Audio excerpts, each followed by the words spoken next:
Hi అండి అందరికీ.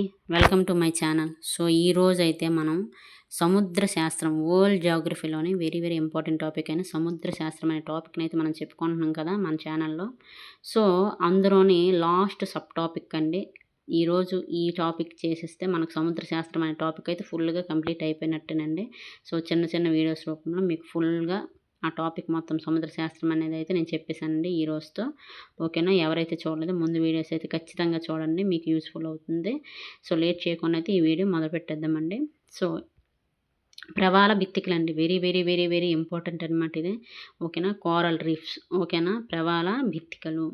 So అసలు ఈ ప్రవాల భిత్తికలు అంటే ఏంటో తెలుసుకుందాం. ఉష్ణమండల లేదా ఆయన రేఖ మండల ప్రాంతాల్లో సముద్ర జలాలలో నివసించే ఫోరామినిఫెరా, ఆల్గే, ఎక్సైనోడెర్మేట్స్ అనేవి నిమ్న జాతికి చెందిన జీవులనే ప్రవాల కీటకాలు అని పిలుస్తారు. ఏమంటారు? ప్రవాల కీటకాలు అని పిలుస్తారు. నెక్స్ట్ ఇవి స్థానబద్ధ జీవులండి మరియు గుంపులు గుంపులుగా నివసిస్తాయి అన్నమాట ఇవి. అలాగే ఇవి వివిధ రంగులలో కూడా ఉంటాయి. ఇవి చనిపోయిన పిదప వాటి శరీర భాగంలోని అస్థిపంజరాలు, కర్పరాలు సంచయనం చెంది సున్నపురాయి శిలలుగా మారుతాయి అన్నమాట. సో వీటినే మనం ఏమంటామండి? ప్రవాల భిత్తికలు అంటారు. Very very important, very very very important. ఏమంటారు? ప్రవాల భిత్తికలు అంటారు. సో వీటి విస్తరణ గురించి అయితే తెలుసుకుందామండి. ప్రవాల భిత్తికలు హిందూ పసిఫిక్ ప్రాంతాల్లో 15 డిగ్రీల నుంచి 20 డిగ్రీల ఉత్తర దక్షిణ అక్షాంశాల మధ్య అయితే విస్తరించి ఉన్నాయి.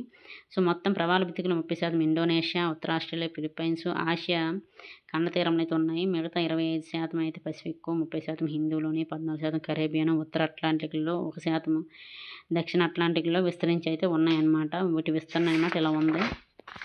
నెక్స్ట్ ప్రవాల కీటకాలు పెరుగుదలకు కావలసిన అనుకూల పరిస్థితులు ఏంటో తెలుసుకుందాం. వెరీ వెరీ ఇంపార్టెంట్ అండి ఈ పాయింట్స్ ఎగ్జామ్ వారియంటల్లో. ఉష్ణోగ్రత 30 డిగ్రీల సెంటీగ్రేడ్ వరకు ఉండాలి. సముద్రపు లోతు 55 మీటర్ల వరకు ఉన్న ప్రాంతాలు. స్వచ్ఛమైన ఉప్పు నీటిలో మాత్రమే ఇవి నివసిస్తాయండి. సో నదీ ముఖద్వారాల వద్ద అయితే ఇవి నివసించలేవు. అలాగే కాల్షియం కార్బోనేట్ ఎక్కువగా ఉన్న చోట ఉంటాయన్నమాట. అలాగే సముద్రపు అలల వేగం మితంగా ఉన్న ప్రాంతాలు, నిశ్చలంగా ఉన్న నీరు వీటికి అనుకూలంగా ఉంటుందన్నమాట. వెరీ వెరీ ఇంపార్టెంట్ ఈ పాయింట్లు అన్నీ. ఓకేనా? ప్రవాల భిత్తికలకు సంబంధించి. నెక్స్ట్ ప్రవాల భిత్తికలు వాటి ఆకారం, నిర్మాణం, ఉనికిని బట్టి అయితే 3 రకాలండి. సో ఆ 3 రకాలు అంటే మనం తెలుసుకుందాం. Very important. ఫస్ట్ తీరాంచల భిత్తిక, ఫ్రింజింగ్ రీఫ్. సో ఇది కండ తీరాన్ని కానీ ద్వీపాన్ని కానీ అంటుకొని తీరం వైపు లాగూన్లు గల ప్రవాల భిత్తికలను తీరాంచల భిత్తిక అంటారు. ఉదాహరణ ఏంటంటే లక్షద్వీపులు, కార్ నికోబార్ దీవులు. నెక్స్ట్ అవరోధ భిత్తిక, బ్యారియర్ రీఫ్. తీరానికి దూరంగా ఏర్పడి తీరానికి భిత్తికకి మధ్య వెడల్పైన లోతైన లాగూన్ను ఉండే భిత్తికను అవరోధ భిత్తిక అంటారు. ఇది తీరం నుంచి 10 నుంచి 180 కిలోమీటర్ల వరకు ఉంటుంది. భిత్తికలన్నింటిలో ఇది పెద్దదనమాట, అతి పెద్దది అవరోధ భిత్తిక. Next last atoll. ఇది చక్రాకారంలో కానీ గుర్రపు నాలపు ఆకారంలో కానీ ఉండి మధ్యలో లాగూన్ కలిగి ఉన్న భిత్తికలను అటోల్ భిత్తిక అంటారు. సో ఇవి అధికంగా పసిఫిక్ మహాసముద్రంలో అయితే ఉంటాయండి. ఇవి మాల్దీవుల్లోని అనేక దీవులు అటోల్ ఆకారంలో ఉంటాయి. సో ఇదండి ఈరోజు ప్రవాల భిత్తికలు అనే టాపిక్, పైగా సముద్ర శాస్త్రం అనే టాపిక్లో sub topic, last sub topic అనమాట. సో ఈ రోజుతో సముద్ర శాస్త్రం అనేది ఫుల్గా అయిపోయిందండి, కంప్లీట్ చేస్తాను. ఎవరైతే ఎగ్జామ్స్ ప్రిపేర్ అవుతుందో వాళ్ళకైతే ఖచ్చితంగా యూస్ఫుల్ అవుతుందండి. సో ఖచ్చితంగా ఇంపార్టెంట్ టాపిక్ అనమాట. సో నోట్బుక్ తీసి నోట్ చేసుకోండి, బాగా చదవండి. ఓకేనా?